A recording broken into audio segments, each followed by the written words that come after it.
ॐ सहनाववतु सहनौ भुनक्तु सह वीर्यं करवावहै तेजस्विनावधीतमस्तु मा विद्विषावहै। ॐ शान्तिः शान्तिः शान्तिः। हरि ओम।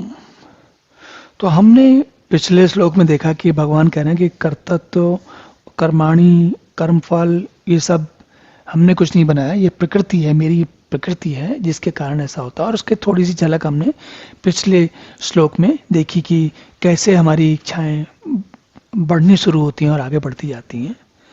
तो उसी श्रृंखला में भगवान आगे कहते हैं, ना दत्ते कस्यचित् पापम न चैव सुकृतम विभु अज्ञानेन आवृत्तम ज्ञानम तेन मुह्यति जंतवा।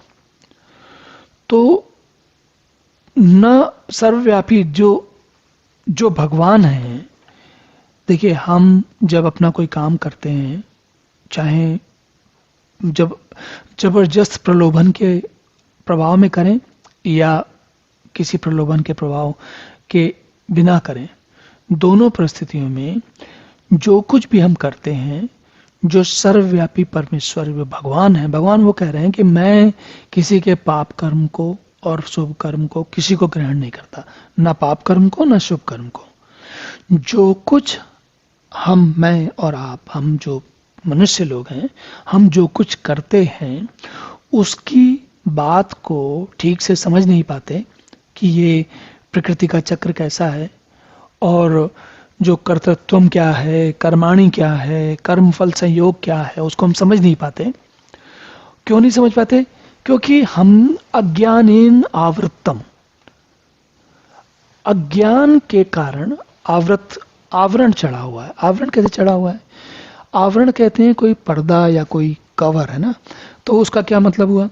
होता क्या है कि हम लोग, अगर आप यहाँ ध्यान दें, अगर आप इस बात को जो मैं कह रहा हूं अभी, या पीछे कुछ श्लोकों में कह रहे हैं हम लोग, बात जिसके बारे में हम लोग चर्चा कर रहे हैं, अगर आपने इस बात को पहली बार सुना है और आपका ध्यान पहली बार गया है, तो आपको जान के बड़ा आश्चर्य होगा कि देखिए, मैं जो कह रहा हूं केवल भगवान ने कहा, उसको वापस आपको दोहरा के बता रहा हूं।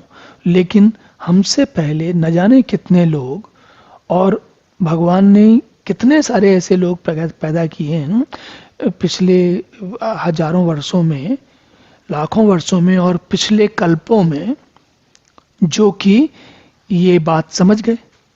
हमारा आपका ध्यान नहीं गया, हमारा ध्यान अभी जा रहा है। जब ध्यान जाता है कि अच्छा, अगर मुझे मकान खरीदना है, बड़ा महंगा वाला मकान खरीदना है, बहुत अच्छी वाली कार खरीदनी है, या और कोई बहुत बड़ा कुछ काम करना है, सब लोग जिससे मुझे जान जाएं कि देखो मैं कितना प्रतापी हूँ, कितना ज़्यादा मुझे सब लोग जानते हैं, कितना मेरे पास पैसा है या कितना मेरे पास यश है, तो उसको अगर जान जाएं और उस प्रभाव में जब हम काम करते हैं, और तो ऐसा लगता है कि गले में हमने एक रस्सी बांधी हुई है। क्या रस्सी बांधी हुई है? कहीं पहुंचने की, कुछ पाने की। और इस रस्सी को हम बार बार खींचते हैं, ऐसा खींचते हैं कि हमारा खुद का गला बंध जाता है, नसें तन जाती हैं, लेकिन हम खींच रहे हैं। तो लेकिन ये स्थिति जो है, ये क्यों है? इस अज्ञान के कारण है, क्योंकि हम नहीं समझ रहे कि काम करने का सही तरीका क्या है, या जीवन जीने का सही तरीका क्या है। किस बात का अज्ञान है?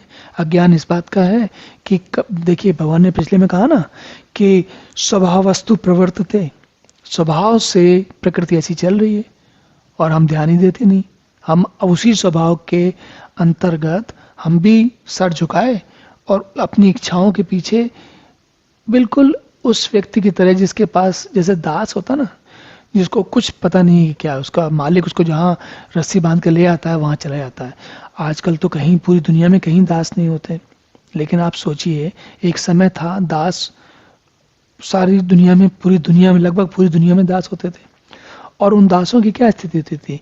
उन दासों का अपना खुद का कोई व्यक्तित्व नहीं, वो अपनी इच्छा से कुछ नहीं कर सकते थे। अगर उनका मन कर रहा है दोपहर में सोने का और मालिक ने आके जगा दिया तो उठो बस, उसके बाद कुछ बात नहीं हो सकती। आप ये नहीं कह सकते, जैसे आजकल तो हम इस बात का को शायद समझना भी आजकल के ज़माने के लिए लोगों के लिए मुश्किल होगा, कठिन होगा, कि एक ऐसा भी समय था कि जब मनुष्य मनुष्य के ऊपर इस तरीके से मतलब वो आदेश चलाता था कि वो कुछ आपको जो जब कहते तब करना है, कोई ना का कोई प्रश्न ही नहीं। वही हाल हमारे अज्ञान के कारण प्रकृतिवश हम जब कोई काम कर रहे हैं कर्तव्य भाव में उलझे हुए, चाहे वो कोई भी इच्छा पूरी करने के लिए कर रहे हैं या जीवन के कोई साधारण काम कर रहे हैं, वो सब एक जैसे ही हैं। तो हम जो है अपनी इच्छाओं के दास हो जाते हैं। और ये क्यों हो जाता है? क्योंकि अज्ञान के कारण। अगर अज्ञान जो है ना होगा, जब जब आपके अज्ञान के बादल छटेंगे तो आपको समझ में आएगा। तो भगवान कहते हैं उसी से, मैं किसी के पाप कर्म और शुभ कर्म किसी से मुझे कोई मतलब नहीं है। आप जो कर रहे हो वो जानो आप अपना खुद। मैं तो सदानंद सच्चिदानंद घन होके आराम से स्थित हूँ। परेशानी आपकी है, आपको समस्या है, आपको जानना है कि क्या अज्ञान है और कैसे अज्ञानी मनुष्य मोहित हो रहा है। तो अब अगला श्लोक देखते हैं। ओम पूर्णमदः पूर्णमिदं पूर्णात् पूर्णमुदच्यते पूर्णस्य पूर्णमादाय पूर्णमेवावशिष्यते। ओम शांति शांति शांति।